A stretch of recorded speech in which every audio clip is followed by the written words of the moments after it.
อีกคันเนี่ยสวัสดีพี่น้องอันนี้ก็เป็นเผาใจวะ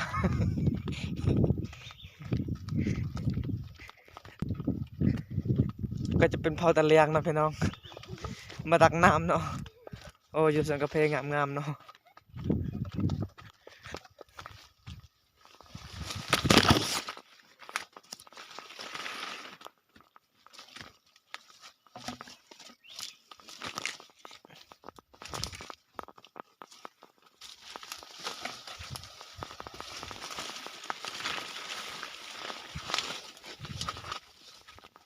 อันทำร้ายซอดกระเพเดส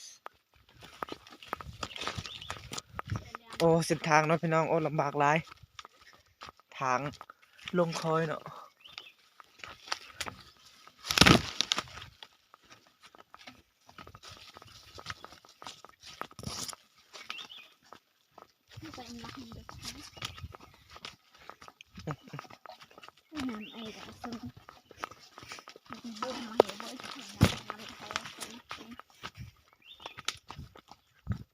เฮอบันม่วงเตอะก็ได้สุดดัง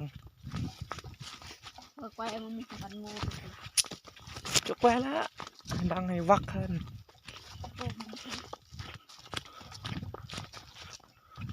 tao từng bông cái อาศัยนะ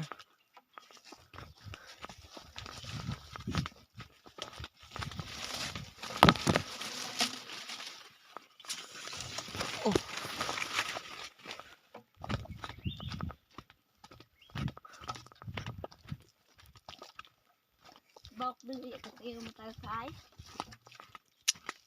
บอกติดมาลอกเงินเนี่ย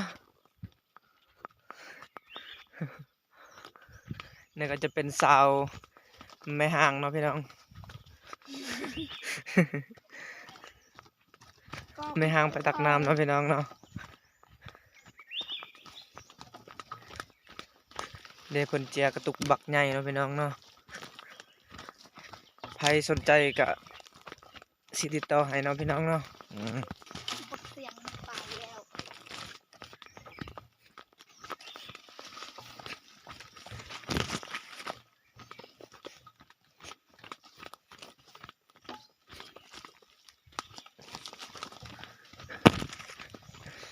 ฮอดแล้วเนาะพี่น้อง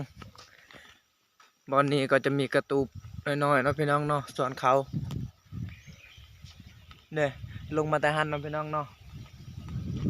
มันไกลหลาย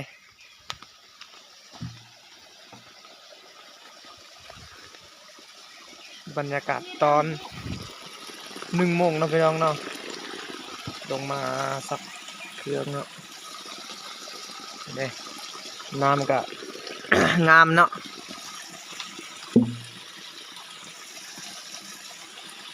ตักน้ำแม่สาว